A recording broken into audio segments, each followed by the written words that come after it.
Donc, pourquoi les femmes ne s'intéressent pas à toi? Pour ce faire, on va revenir sur un principe de base. Je vois que lorsque je parle, aux gens que j'ai en appel, de consultation pour voir, si éventuellement on peut travailler ensemble pour un accompagnement, une chose que j'ai remarqué, c'est laquelle? C'est que souvent ce sont des personnes qui se considèrent un peu invisibles, dans le sens où ils considèrent qu'ils n'ont pas forcément de succès avec les femmes et souvent ils viennent avec des certitudes. La certitude qu'ils ont, je vais prendre un exemple, mon dernier appel, de consultation. C'était parce que selon lui, il vivait dans cette ville, dont on va l'appeler une ville X, je ne veux pas être nominatif par rapport à la ville, et que dans cette ville, eh ben, les femmes sont attirées seulement par un type d'homme. Voilà, c'était la première excuse. Et moi, je lui ai dit, bah écoute, tu as certainement des amis à toi qui te ressemblent, vous avez les mêmes activités, etc. Est-ce que parmi tes amis, il y en a qui ont du succès avec les femmes? Et il m'a dit oui. Et du coup, ça a cassé directement toutes ces croyances limitantes parce que, attends, comment t'expliques qu'il y a des gens qui, dans ta situation, ont du succès et toi, t'en as pas? Et en fait, ce que je veux que vous compreniez, ce que je veux que tu comprennes, c'est que dans énormément de cas, s'il n'y a pas de femme qui s'intéresse à toi, c'est que tu ne te crées pas assez d'opportunités de rencontre. Pour savoir si tu te crées assez d'opportunités de rencontre, tu dois te poser une question. C'est quand la dernière fois que tu as pris le contact d'une femme, que tu as rencontré une nouvelle femme? Pour ma part, moi, c'était hier, j'ai fait un abordage dans la rue, ce qui s'est plutôt bien passé. Là, on est en train d'organiser d'ailleurs le rendez-vous en espérant qu'elle se présente, hein, parce que prendre le contact, quand tu commences à avoir des compétences sociales, c'est quelque chose d'assez simple. Ensuite, de passer dans les différentes étapes de la séduction par la suite, ça devient plus compliqué. Mais toi, je t'invite du coup à te poser cette question, et même si tu veux, réponds-moi en commentaire, moi je te l'ai dit. La dernière fois que j'ai rencontré une femme à qui j'ai pris le contact, c'était hier. Et que ce soit un refus ou quelque chose de positif, hein, dans le sens où, admettons même qu'elle m'ait dit non, tu peux le compter, qu'elle t'ait dit non. Tu peux le compter, c'était quand la dernière fois? Et pour beaucoup d'entre vous, c'était à 3 mois, c'était à 2 semaines, c'était à 6 mois, et un laps de temps qui est beaucoup trop élevé. Et ce que je veux que vous compreniez, c'est que dans la séduction, je le dis souvent dans mes vidéos, c'est qu'il y a des étapes dans la séduction. Et la première étape, avant même d'aller aborder une femme, c'est d'être dans un cadre qui te permet de faire des rencontres. Et beaucoup d'entre vous, vous passez votre journée au travail. Pour certains, vous allez à la salle de sport, mais vous le voyez comme un milieu où il est impossible de faire des rencontres. Chose qui n'est pas le cas parce que moi, j'ai rencontré énormément de femmes à la salle de sport. Mais tiens, story time. Ce soir, j'ai un date. Ça va être le date numéro 2 avec une fille que j'ai rencontrée à la salle de sport. Premier date, on a été boire un verre. J'ai tenté le bisou. Elle m'a recale, tranquille. Mais c'est pas parce qu'elle m'a recale que ça veut dire que c'est mort. C'est juste elle m'a fait comprendre, en tout cas, le langage qu'il y a derrière soi, qu'il y a derrière ça, c'est qu'elle, de toute façon, elle me l'a verbalisé. Elle m'a dit non, je veux pas te donner les choses trop facilement. Mais ça veut pas dire qu'il n'y avait pas de désir, qu'il n'y avait pas d'intérêt au préalable. Story time. Je sais même pas pourquoi je t'en parle, mais je t'en parle. C'est comme ça, c'est gratuit. Donc toi, c'est quand la dernière fois que, du coup, que tu as pris le contact d'une femme et que tu as essayé d'avancer avec elle? Tu vois bien que souvent ton problème, voilà, c'est là où je voulais en venir, c'est que ton contexte ne te permet pas de faire des rencontres. Tu te lèves, tu vas au travail, tu vas pour certains à la salle de sport, tu rentres chez toi, c'est pareil du lundi au vendredi. Et le week-end, forcément, comme tu as, bah, en tout cas, depuis ta perspective, tu n'as pas de femme avec qui sortir. Au mieux, tu as ta routine avec tes potes que tu as l'habitude de voir tous les jours, enfin que vous voyez tous les week-ends, des potes, des amis d'enfance, etc. Et vous faites les mêmes choses. Je ne sais pas si vous jouez à la PlayStation, je sais pas si vous allez faire une soirée chez un pote, un barbecue, etc. Mais vous avez un contexte, vous ne faites pas de rencontres. Donc pour ce faire, je vais te parler des 4 endroits où tu peux faire des rencontres, les 4 stratégies de rencontres les plus grandes. La première, c'est laquelle? Certainement, tu y es déjà sur cette stratégie, c'est le online game, online. Tout ce qui est online. Je mets application de rencontres et même réseaux sociaux, Instagram, TikTok, Bumble, Badoo, Tinder. On y est tous. C'est pour ça que, regarde, bah tiens, ce qu'on va faire, c'est que je vais faire la liste des 4 et je veux que tu te rendes compte, toi, de sur quel terrain tu es et sur quel terrain tu n'es pas. Donc, le premier terrain, c'est lequel? C'est tout ce qui est application de rencontre, online game. Le deuxième terrain, c'est lequel? C'est social game. Je l'appelle comme ça, c'est moi, je l'ai donné les noms. Tu me diras si ça fait sens pour toi. Social game, ça va être quoi? Ça va être tout ce qui est ton cercle social. Ça va être le travail, OK? Ça va être, pourquoi pas faire un cours de bachata, faire un cours de salsa, un cours de danse. Ça peut être aussi la salle de sport. Et dans ce contexte-là, c'est un contexte quand même où il est facile d'interagir.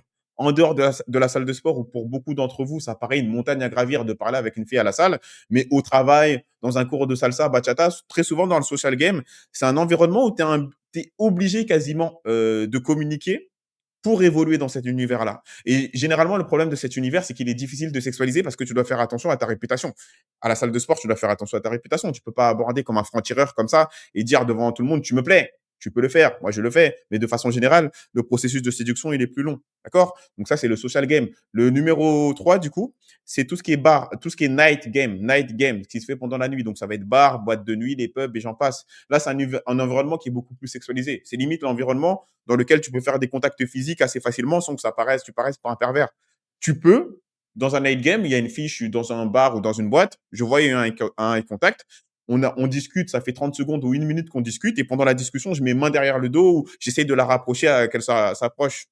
Moi, ma bouche, j'approche ma bouche de son oreille pour qu'elle entende mieux ce que je dis. Ça facilite le contact physique et c'est un endroit qui est beaucoup plus sexualisé. Night game. Et enfin, le dernier point, c'est lequel? C'est le day game. Le day game, c'est ce que j'ai l'habitude de faire. Je marche dans la rue, je vais au supermarché, je vois une femme qui me plaît, j'aborde. Et ça, c'est un contexte, il n'y a pas de sexualisation au préalable. Tu n'as pas reçu de signe d'intérêt souvent au préalable et tu y vas, ça pour moi, c'est l'élite de la séduction. Et tu vois bien que les différents contextes que je t'ai présentés, c'est par niveau. Le contexte le plus simple, c'est quoi? C'est le online. Tout le monde est dessus. Toi, tu es dessus, certainement. Le contexte suivant, c'est lequel? C'est le social game. Tu vas au travail, tu as du social. Maintenant, il y en a qui ont un social game plus développé parce qu'ils ont plus d'activités. Ils font plus de choses de leur vie. Mais toi, généralement, ton problème, c'est quoi? C'est que tu fais pas grand-chose de ta vie. En tout cas, des choses où potentiellement tu peux rencontrer des femmes. Tu as des activités assez solitaires. Tu joues à la play, tu es sur ton PC. J'en sais rien, je sais pas ce que tu fais. Mais tu as des activités solitaires. C'est-à-dire que même dans le social game, tu peux mettre en place des événements, des activités qui te permettent de rencontrer des femmes. L'autre point suivant, c'est quoi? C'est le night game. Pour certains d'entre vous, oh, moi, je suis pas trop un mec de bar. Ah, moi, je suis pas trop un mec de pub. Moi, je suis pas trop un mec de boîte. Alors que le truc qu'il faut savoir, c'est certes, il va y avoir de la résistance pour certains d'entre vous, mais si tu trouves l'endroit qui te plaît avec la musique qui te plaît, potentiellement, tu peux faire des rencontres. Ne serait-ce que ajouter un événement de ce style une fois par semaine, tu multiplies tes opportunités de rencontre par 10. Dans le night game, l'avantage, je dirais que en une session de night game, moi, tu m'envoies en soirée, je peux faire 10 interactions avec 10 femmes différentes. Et toi, avec le contexte que tu as aujourd'hui, où ton contexte, il n'est pas optimisé pour faire des rencontres, pour faire 10 rencontres, je ne mens même pas, ça va peut-être te prendre 1 an, ou pour certains, ça va prendre 2 ans. Et j'ai juré que je mens pas. Donc, je veux que tu comprennes que l'importance de ton contexte, enfin, tout simplement que ton contexte est très important. Et s'il n'est pas optimisé, c'est ce qui justifie ton manque de résultats. C'est pas une histoire de physique, c'est pas une histoire de mâchoire carrée, c'est pas une histoire de je fais pas 10 k. C'est que toi, dans ta vie de tous les jours, tu rencontres pas de femmes.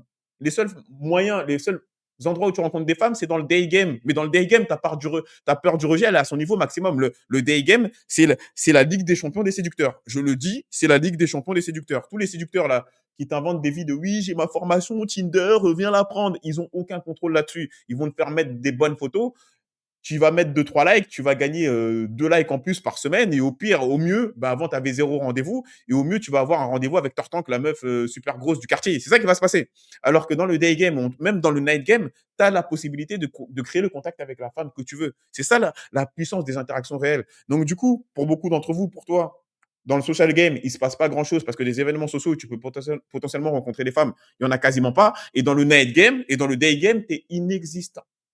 Donc, tu as bien compris que ton contexte est très important. Et la chose que vous comprenez pas, c'est que le dating, c'est une stratégie. C'est qu'en fonction de ta personnalité, de ton type de personnalité, il y a des contextes qui te sont favorables. En fonction de ta fiche technique, de tes caractéristiques, il y a des contextes qui te sont favorables. Moi, Gauthier, mes contextes qui vont m'être favorables, ça va être différent des tiens.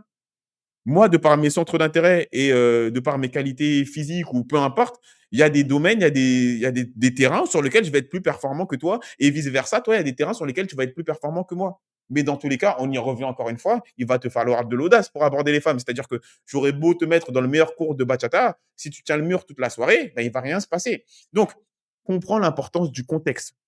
Beaucoup, vous mettez le point sur des trucs, mais parfois, je vois les commentaires dans mes vidéos, je me dis, mais vous ne connaissez pas le terrain. Un truc aussi que je remarque, c'est que souvent, ceux qui ont le moins de connaissances du terrain, c'est ceux qui font le plus de bruit. Ce sont qui ont les plus grandes certitudes. Oui, non, mais si tu as réussi, c'est à cause de X, Y, et moi, c'est parce que j'ai X, Y caractéristiques et que j'y arrive pas. Et je lui demande, toi, c'est quand la dernière fois que tu as abordé, c'est quand qu'une femme t'a dit que si je te recale, c'est à cause de la caractéristique que toi, selon toi, elle est vraie et que tu as gardée en tête. La majorité des fois, c'est non. C'est des personnes qui abordent pas, mais ils se créent des certitudes. Ils se les créent tout seuls. Et le terrain n'a même pas confirmé ces certitudes. Donc, comprends que le contexte est très important. Et bien sûr, encore une fois, on va revenir sur les notions de faire du volume et d'avoir de l'audace pour aborder.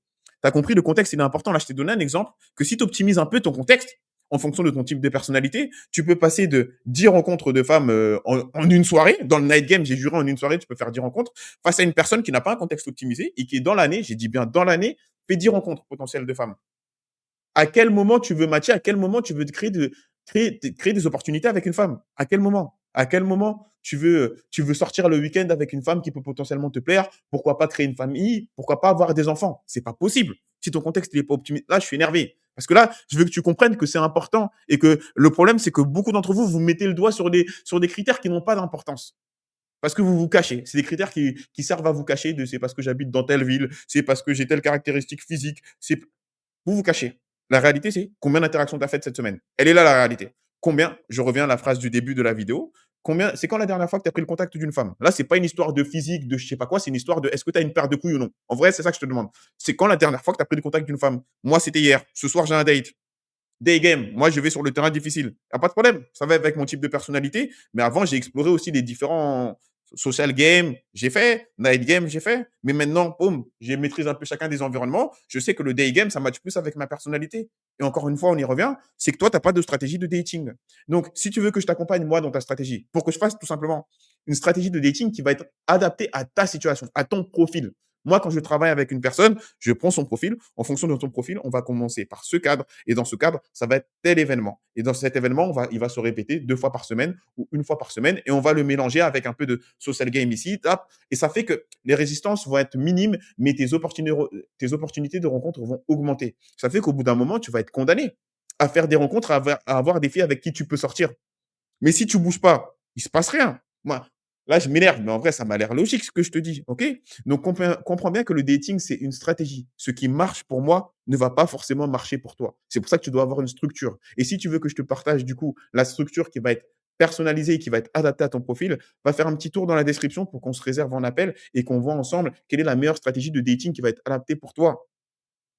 C'est la meilleure chose à faire. Si tu veux des résultats, que ce soit avec moi ou que tu fasses ça de ton côté. Mais avec moi, tu vas être garanti d'avoir des résultats. J'ai une structure qui te permet et qui va être adaptée à ton profil. Donc, c'est à toi de voir maintenant ce que tu souhaites faire. Si tu souhaites rester inactif et ne pas changer ta routine, de rester avec tes potes, du lundi au vendredi, tu vas au travail, le week-end, tu vois tes potes, ça fait un barbecue le week-end, et après, ça va regarder quelques vidéos Red Pill pour se dire que, ah bah voilà, les femmes, c'est comme ça qu'elles sont, et si j'ai pas de résultats, c'est pas ma faute, c'est la faute des femmes. T'as rien compris. Et souvent, ces personnes-là, en plus, c'est que c'est des hommes qui disent oui, tu sais, nous, on est rationnel, on n'est pas dans l'émotionnel. Et les femmes, souvent, elles aiment pas se responsabiliser, elles remettent toujours la faute sur les autres. Mais quand je lui dis, toi, pourquoi tu es célibataire? Et là, il a une liste. Bah, c'est pas ma faute, c'est la faute du contexte, c'est la faute de ma taille. T'as la même logique féminine que tu es en train de critiquer toute la journée.